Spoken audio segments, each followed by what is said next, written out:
کمال نہیں، کمال یہ کسی غریب کو موزہ بھی لا کے دے دیتے۔ ان الدین عند اللہ الاسلام، سب سے بہتر دین اسلام۔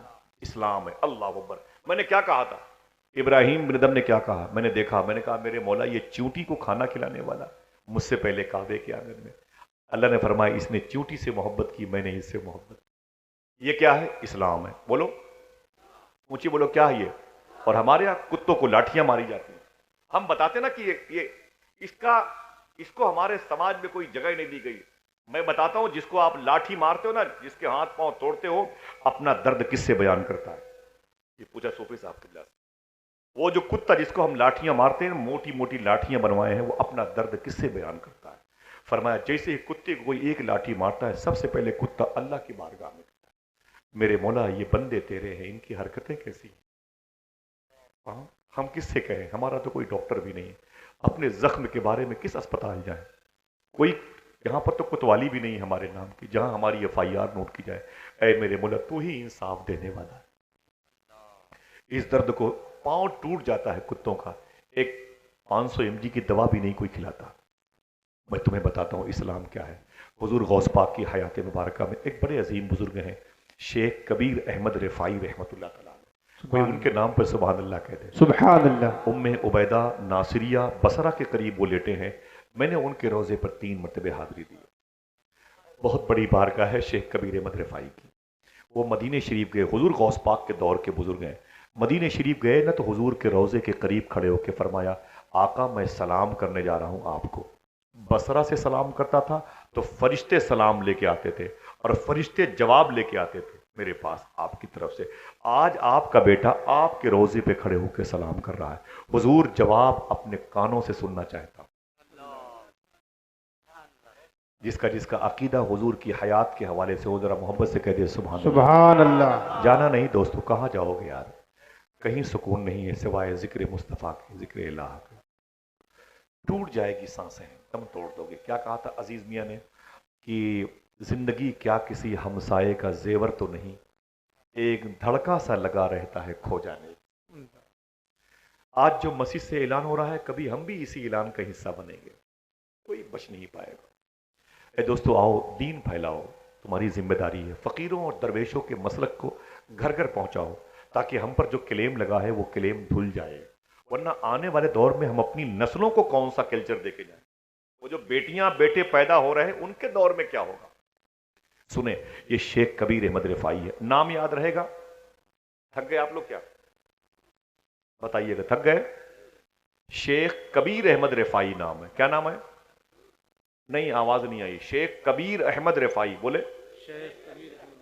حضور کے روضے پہ گئے، جب سلام کیا تو حضور کی قبر شریف سے جواب آیا۔ سبحان اللہ۔